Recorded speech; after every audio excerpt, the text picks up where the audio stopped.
Welcome to the Dubcast with Dubside. This is a special guest edition of the Dubcast. I'm going to interview a woman who has been very involved in traditional Greenland paddling.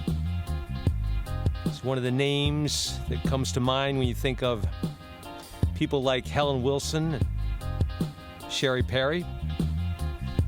So this woman has gone to compete in the Greenland competition, and she's a very well-known instructor. She often goes to the Kayak USA events. In the past few years, she's been somewhat less involved because she's been busy with other things.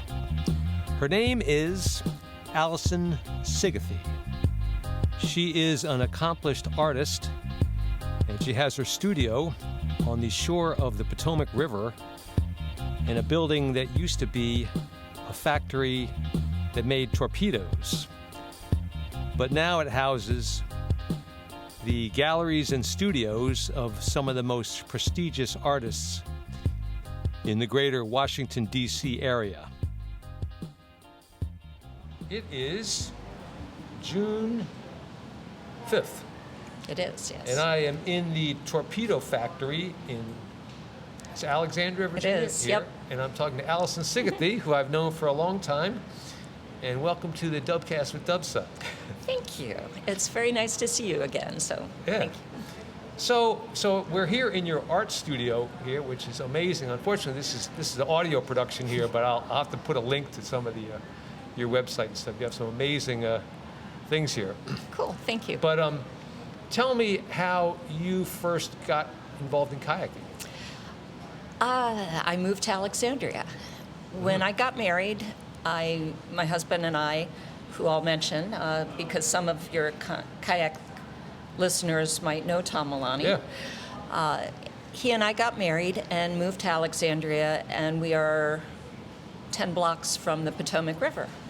So I thought, I like the water, and it's right here, and I need to figure out a way to get out on the water. And started looking in all kinds of little things, little sailboats and canoes. And a friend of mine said, I think you'd really like sea kayaking. And I had never heard of sea kayaking. The only kayaking I ever was familiar with was whitewater. And he said, oh, no, check this out. And showed me what it looked like. And I thought, yeah, that sounds good.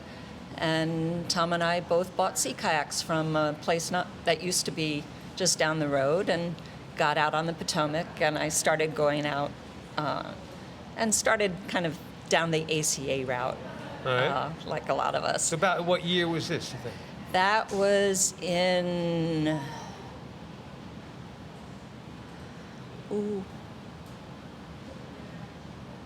Doesn't have to be exact. Yeah, I don't know, like 1995, 96, Okay. Something like that. Yeah. And So you were an established artist by then? no, I still had a boring corporate job. Really? Yeah, Oh, yeah. wow. Yeah, I hadn't pulled the plug. That happened in 2000. Okay. Yeah. 2000 was a very kind of pivotal year for me. I decided to quit the corporate job and do only things I liked doing. Good for you. And it was great. But that first year without a regular job, I got 19 1099. So I was doing all kinds of different things all over the place. Now, I'm guessing that your training is in art. You have like a degree in art? I have a degree in lighting design. I was a theater lighting designer, and I did some interior design. All right. So, but when you look at my work, I think you can kind of get that, get that connection. Yeah. I always made things, but I never got a degree or took many classes in studio art. I just like playing with materials and such. So, Anyway, so I quit the job and made a list of 8 things that I thought would be worthwhile, and art was on there, as was kayaking, as was being a ski instructor and being an international tour guide. I had all these different things. So I decided I'd only do things on that list. And kayaking was one of them. And then Tom got me into the Greenland stuff. I was doing the ACA track, With a Euro paddle. with a Euro paddle. Okay. And Tom, who likes to build things, got interested in kayak building. So he went to Delmarva and loved it, and then took a workshop at Mystic Seaport and built a kayak. And he was trying to get me to try Greenland kayaking. So when he first went to Delmarva, you weren't there No, with him? I was not. The next year, he went, he had a wonderful time. He was trying to talk me into going, and I didn't really see the point. I didn't paddle that way. I just didn't quite get it. And then they needed a medical person, and I was an EMT. Oh, yeah. So he said, well, come down for that. So I thought, okay, yeah, it's camping with my husband, it's on the water, it's all good. But as soon as I said yes, he built me a Greenland kayak. It's that one. I see. Yeah. Yeah, You got up on the, yeah. It never wow. really fit me, and I didn't get a chance to try it before. It was like the skin was drying on the top of our car as we drove to Delmarva. Yeah. So I didn't get to try it until we got there. But I got to try it when we got there and try everything, and I had a great time. And by the time I left Delmarva that weekend, I had committed to going to Greenland the following July. Really? So that would have been 2005 you went Six. first? 2005 you first went to Delmarva? Correct. Okay, Correct. so he must have gone the first time, 2004. Correct. All right, I Yeah, got it. yeah. Wow. And so then I had a lot to learn in the next 9 months to So go to what Greenland. was the attraction of going to Greenland? That's for the competition, right? Yeah. Well, I liked the tangible nature. Well, going to Greenland just sounded exciting and wonderful. So that was the draw. And then it's like, well, if I'm going to go, I want to fully play. I want to do all the events. So my goal was to get good enough that I'd qualify for all the events that you had to qualify for, and the ones you just showed up and did were fine, but to do all the events. What I actually spent the most time working on, though, was harpoon. I spent Really? a lot of time working on harpoon. Rolling too, ropes some, not as much. I just had to make sure I had my 35 points or whatever you needed. Yeah. And anyway, it was great. It was great. Well, tell me about how your expectations of what Greenland would be like compared to what it was like when you actually got there. Well, by the time I went, a bunch of other people had already been. So I heard a lot of stories and saw a lot of pictures. So Right. I kind of knew a little bit what to expect about the competition itself. There were a few surprises Right. that people have talked about. The casualness of the timing and things like that. Right. That was, even if you hear that it exists, I think the degree to which it exists is surprising. You mean like the lack of punctuality? Yes. Yeah. Okay. Yes. Like right. I think you were with. I think we were together Yeah. the day we were supposed to do the ropes, and we sat there all day long. And the international people never got to go. And as they say, oh, it's getting late, we'll do it later. So we left, and then the next day at breakfast or lunch or something, camping comes in and says, international ropes, now. It's Yeah. like, okay. Yeah. And so everybody scrambled to do it. But, it was just, I kind of had heard about that, but it was even more than I expected. Yeah. But the things that blew me away were the warmth of the people, just how nice everybody was, how absolutely, there's just zero pretense. I grew up in the Washington, D.C. area, and the first question you get asked anywhere is, what do you do? Which is a veiled way of saying, how much do you make, or how much power and influence do you have? Wow. And there, if you say, where do you work? They will take it very literally. Oh, I work in the yellow house down at the bottom of the hill. There is absolutely no pretense. And I just found that like the world's most refreshing thing I'd ever encountered. And I loved it.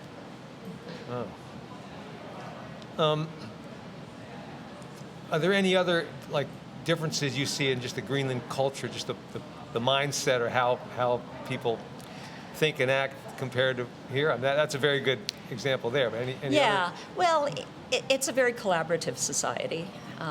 And, you know, it has to be. It's a tough place to live. But that's really, really quite nice. This isn't Greenland, but it's so related, I'll tell you. A year or two later, I You had the did trip some... in the, right, the Arctic in the Arctic. Alaska. Arctic Canada. Yeah. And everybody is very spread out. There's little settlements, but they're far away. But everybody talks, and they're talking on radio. So Okay. wherever we went, and it didn't matter what time we'd get into a settlement, it could be 2 a.m, everyone who lived there would be out along the coast waiting. And like, it was big news. There's They knew you were coming. kayakers who are coming in. Right. And then somebody would invite you in, and they'd have tea and bannock bread and whatever they caught. And it was just, you know, just a very tight, lovely community. So it's nice. Now, in that area, did they speak English? All the young people did. Huh. The older people had some English, but not a lot. But you could, you know this, you can make yourself understood. You end up Yeah. doing kind of charades, and Yeah. and that works. Oh, I have another Greenland story. All right. Yeah. So I went early for the competition. It was Sisamute's 250th Yeah, and there was anniversary. that race before the. I remember that. I remember that. Yeah, That was a long race. Yeah. That was like how many days? That was It was, several days. yeah, 4 days maybe. I Yeah. don't remember. Yeah. But it was several days. So they would boat us to an uninhabited village, and then you would paddle to an inhabited one, spend the night, and then go. But they were recreating the kayak post, which is how they delivered mail Yeah. in Sisamute. So it was lovely, and it was a nice way to see a little bit of the country and get to know people before the competition. So Maligak was in that race too, Oh, right? absolutely. Yeah. Yeah, absolutely. And there was one point when we ended up in an inhabited village, and they said, oh, if you want to take a shower, you can take a shower in the red house at the bottom of the hill. So I went to the bottom of the hill and saw a red house and thought, oh, this must be it. I walked in, and there was an older man and his 2 kids sitting on the couch watching TV. They had no idea who I was. They had no idea what I wanted. And I wasn't sure. He didn't speak English. The kids didn't speak English. I wasn't sure if I was in the right place or not in the right place. And I thought, well, if I hang around for a little bit, somebody else who wants a shower will come down, and they'll either speak Greenlandic or something. Yeah. So I sat down on the couch with the man and his kids and watched TV for a little bit, thinking, oh, somebody will show up. Yeah. Nobody showed up. So I thought, okay, clearly I am not in the right place. So I got up and smiled and waved and left. And they never, it's like it wasn't a problem. I think I could have stayed and continued to watch TV. And I think if I were there at dinner time, they would have set a place for me. It was just okay, you know? Yeah, It was not. That's how things work there. I Exactly. imagine. If I did that here, who knows? Maybe I'd get shot. Yeah, you they'll know? call the It's police, just, yeah. It is not at all the same thing, but it was, you know, awkward but beautiful at the same time. Yeah. So that race, it was a race, but I mean, Yeah. it was a nice paddle as well. But Yeah. they were, as I understand, every morning they would start off, you know, ready, set, go. Yeah. And you'd paddle, and then it was at lunchtime or at the end of the day they would keep track of the time. But Yeah. the next day everybody would start on the same, you know, at the same time again. And they Right. just kept the accumulated times up Yeah. for the whole Yeah. 4 or 5 days. Yep. Yeah. Yeah. And they had a lot of people drop out. The Really? last, maybe, yeah, it was the last day. The last day, the conditions were terrible. Ooh. They were terrible. We had very big wind and very big waves. Yeah. And they said, you know, unless you're okay in this, they had like rescue boats. Yeah. They really can't get to you in these waves to help. So unless you're pretty sure you can do it, please don't. So a lot of people dropped out. I think we Right. started with 30, and I think only around 10 finished. So Yeah. a lot of people dropped out. Yeah. But at the end, people were waiting to applaud. They didn't care, you know, Oh, yeah. first finisher, last finisher. Everybody gets the same kind of reception. People were up on a bridge to clap and cheer. It was wonderful. So, yeah. I did finish. I was near the end, but I was one of the 10 that did. And anyway, it was great. Yeah. So after that first time to Greenland, so then you're back in the U.S. Now you have the Greenland as a credential, and you're very involved in the Greenland, very enthusiastic about the Greenland type of paddling. So how did that change your paddling in the U.S.? Like people and places and. It opened up a lot of doors. I got invited, as you know, you kind of get on the speaking, teaching, training circuit, and you get invited a lot of places. Yeah. And that was fun. So I did some traveling with paddling. It also, I find the Greenland style, I guess everyone does, much gentler on your body. So I like miles.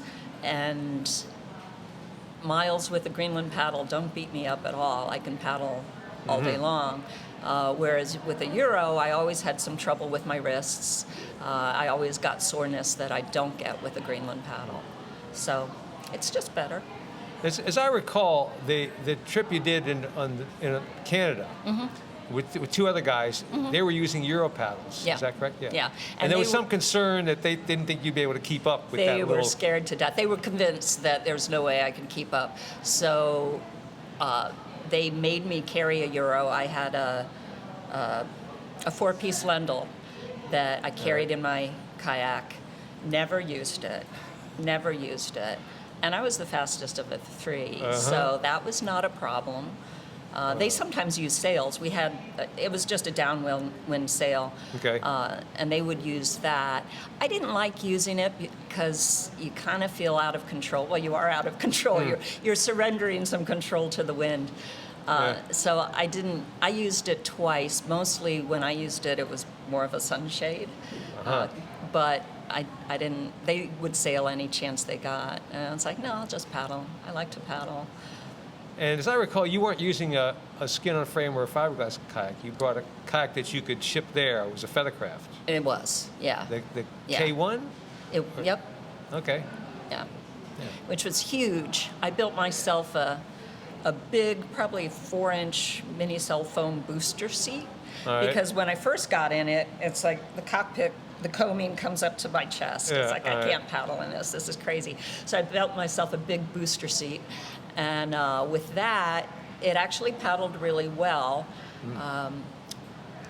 When we'd start out and at the beginning of the trip and then at our halfway point when we reloaded, we had a lot of gear. I was probably carrying 300 pounds of gear. In 'Cause that kayak, you got all kinds of space to put you stuff. do, yeah, plenty of room.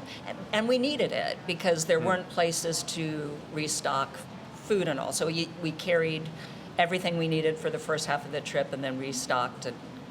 So how at the long was that beginning of trip? the trip, it was 12 weeks. Wow. So, yeah, it was a lot of weight, a lot of gear. So 6 weeks But- worth of food Yeah. for when you started. Wow. And the camping equipment and the Yeah. stoves and the fuel and basically everything in 3 different kayaks. What So kind we of split kayaks up. were the other guys using?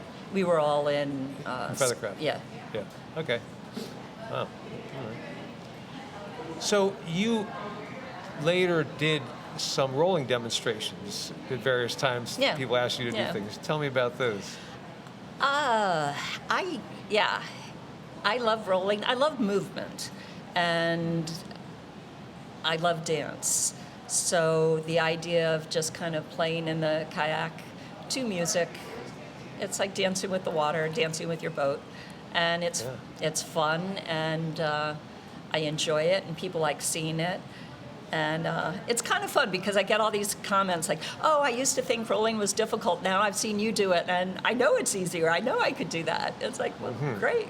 So, so I did a lot of demos and a lot of teaching. Well, now, as I recall, I mean, at Delmarva, they started doing that dressage stuff even before I started going there. Yeah. And they sort of had pioneered the music routine kind of thing. But we often got into, I was asked to do a lot of these rolling demonstrations back in the day with Harvey Golden was another guy who would demonstrate things. And so we would go through the competition list because we knew that's how we practiced. We just start at the beginning in Chinook, the side school, and go on up through to the advanced ones. Yeah. But after a while, for us, it got kind of boring, and I imagine for people, it wasn't any real artistic thing. It was just, here's these different rolls, and they get harder and harder, and okay, yeah, that looks cool, but so what? Yeah. And so you did some much different things, and took it into the music direction kind of a thing. Yeah, I certainly don't think I was the first. I know, the kayak dressage. I don't know who came up with that name, but other people have done it. But I don't know. I've liked doing it, and I had a video that was on YouTube for a while that got shared a lot and moved around. If that's the one I think it is, the music is Creedence Clearwater Revival rolling. No, that came later. Okay. Yeah. So that was an art thing, not a kayak thing. Well, if I can tell you, that Yes. thing is brilliant.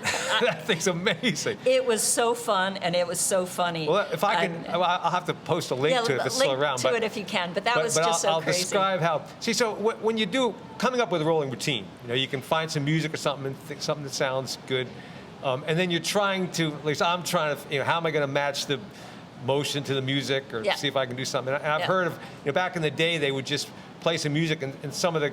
This guy Steve Burkhart was one of the big names way back in around 2000 or before that, and he would just go for it, without any rehearsal and come up with something really good. I imagine you could probably do something like that, but I'm always trying to rehearse it and get it exact. And so it's hard to think of something. I mean, the creative process, you have just way too much latitude.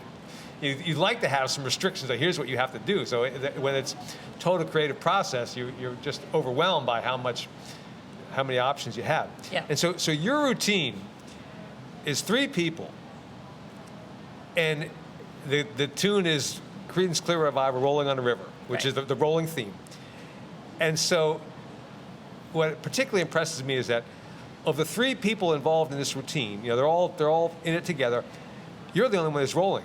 They're not even rolling. They're not even in real kayaks. But you don't even realize that till you've thought about it later. They have pool noodle kayaks around their waist, and they have Greenland paddles. Yeah. And we all have silly things that blink on our heads that if you shake your head, you can get the lights to go. Yeah. And so to give you a little background, there is an art group in Washington, D.C.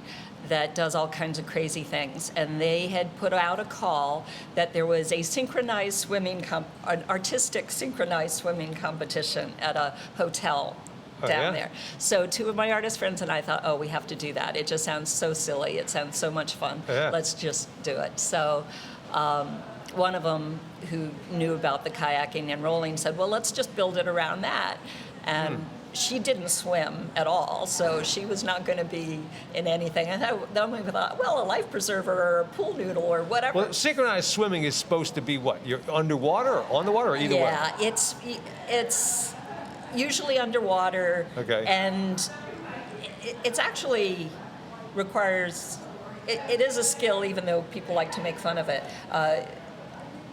It's in deep water, and you're doing kind of gymnastics, where sometimes you're above, sometimes you're under, sometimes you're whatever. But it's a whole group of people, a team of people. And to see it is mostly you take a picture of it underwater, or you can see it from above and it makes sense? It makes sense from above. Okay. And usually there are maneuvers and inversions and things where people are at least half exposed. Okay. And it is an Olympic event. So, oh, really? Yeah. Oh, okay. So you were kind of stretching the definition of that then, Oh, right? yeah. All of us were. There were maybe a dozen teams that went for it. And it was all, they were all spoofs, and they were all funny. And then there was a panel of judges who judged you with points, so they held up the cards. And we did win Best Visual Spectacle. So Because the two people who aren't doing any rowing, they're just bopping up and down to the music, and they've got the stuff on, it's all shaking. So yeah, they've so got their little there's dance plenty of routine motion and- there, but yeah. they don't even get their faces wet. Right, And you're right. in the middle doing all this cool rolling stuff. Yeah, it was not my best rolling because at Really? one point I'm laughing so hard it's like, yeah, that was sloppy, but Wow. but it was very funny and it was lots of fun. It's great. Yeah, Yeah, we had a good time. I was impressed. Well, so at Delmarva, they haven't done anything for several years in any dressage stuff in the pool, but we're hoping to try to re-inspire some of that. Yeah. Because it's a shame to not use that pool for some sort of interesting demonstration or something. Absolutely, and it does show you a different side, and it's just fun. It makes for a nice evening activity, and it's fun. And there have been a lot of really creative things. I remember Jim Owens doing one that was pretty fabulous one year. Anyway, you see all kinds of things, and it's just a different way to enjoy the sport. Yeah. So, I understand that you made some. Your art involves usually glass, right? And you used to get this from like recycled sources, or do you still do all? Is it all recycled, or you get some? It's not all recycled. Okay. A lot of it is, not all. This is an audio, not a visual, so I can't. But like the mushrooms on the tree, that was a storm door. All these little hemisphere pieces, these were glass bottles that I ground up. Wow. So I do use a lot of salvage stuff. Okay. But in the bubble pieces, the pieces I call C-cores, most of that, not all, but most of that is glass I'm purchasing, because if I use bottle glass, I can't mix colors. The compatibility of the glass is not the same. All glass has a coefficient of expansion, and if they're not formulated to be the same, it'll break when it cools. So if I want to mix colors, which I almost always do in these kinds of pieces, I have to use glass that's formulated for artists so it won't break. And this is all stuff you learned over time, and Yeah, I like playing with materials, and I just like making stuff, so that's what I do. I actually just programmed the kiln for the day. You can probably hear it. That's what's clicking in the back as it ramps up to temperature. It clicks. So, yeah. So like a kiln, you would make pottery in, but your glass, it melts the glass together, and Yes, a glass kiln is very similar to a pottery kiln. Okay. It just doesn't get quite as hot, and it Right. has elements in the lid as well. Ceramics kiln is usually just elements along the perimeter. Okay. But glass is super picky about even heating and even cooling. Wow. They put elements in the lid as well. All right. But other than that, it looks exactly so the same. you made I cover all that to get into the you made some pieces that were like kayak,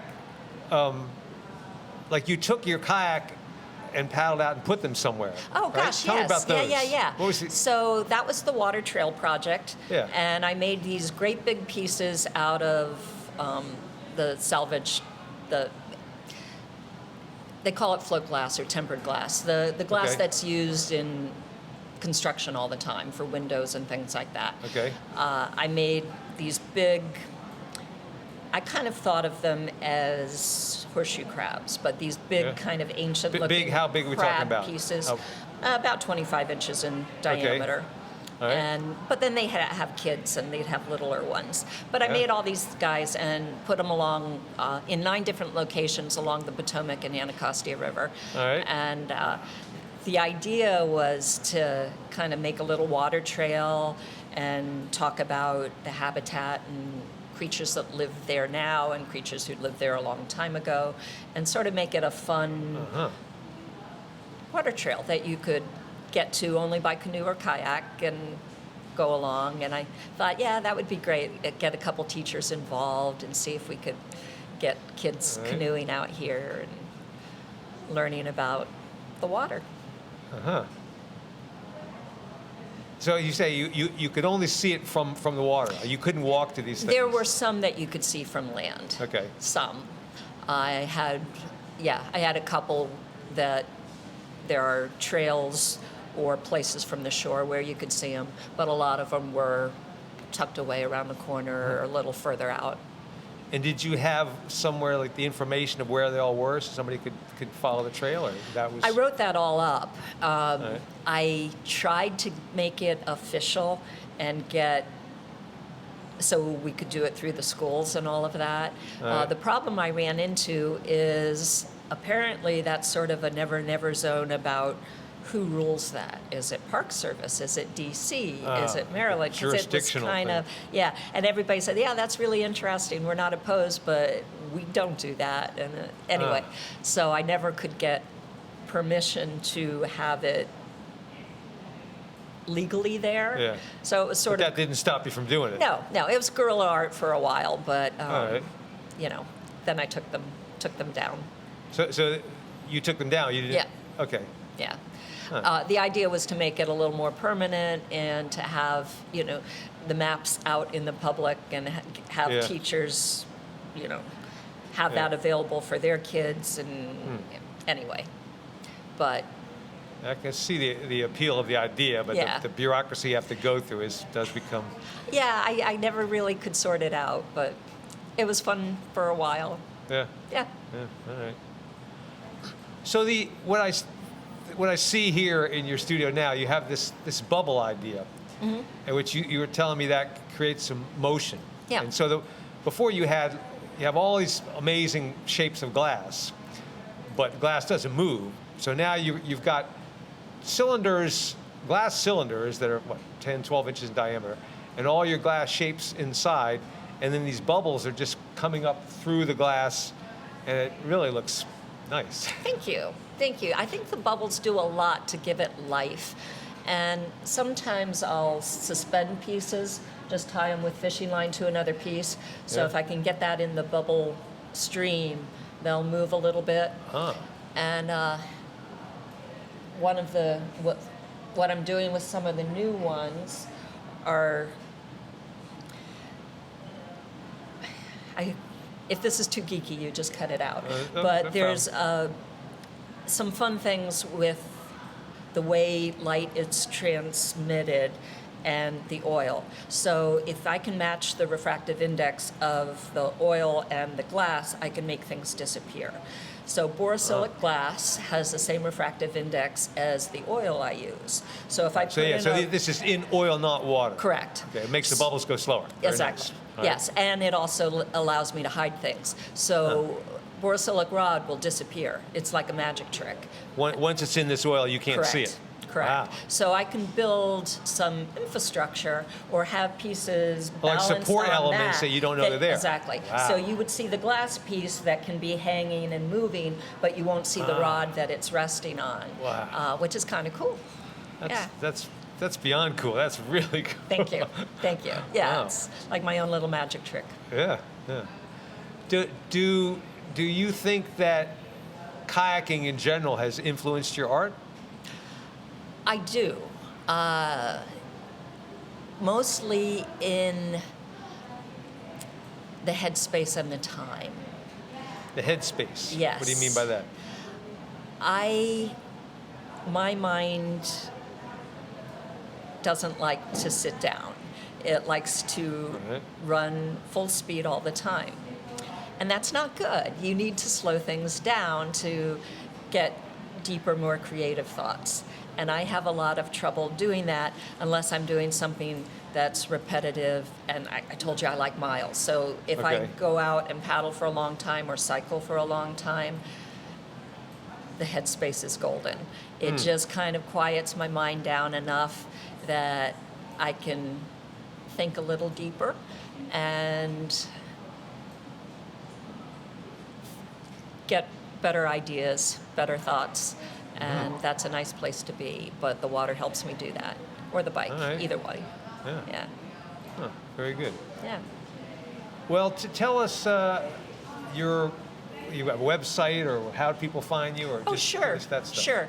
So my website is Fantastical Glass. That's what I call my business. With an F? Fantastical. Fantastical. Glass.com. Uh-huh. I used to use my name, but then who's going to know that, right? All Or right. even if they do, they'll probably not spell it correctly. Whereas Fantastical glass is kind of descriptive. And yeah, so that's my website. I'm also pretty active on Instagram. And yeah. All right. Well, thank you for being on the Dubcast with Dubside. It was a lot of fun. Thank you for the invite. Okay. Audio alone really cannot convey the magnitude of what Alison Sigethy does.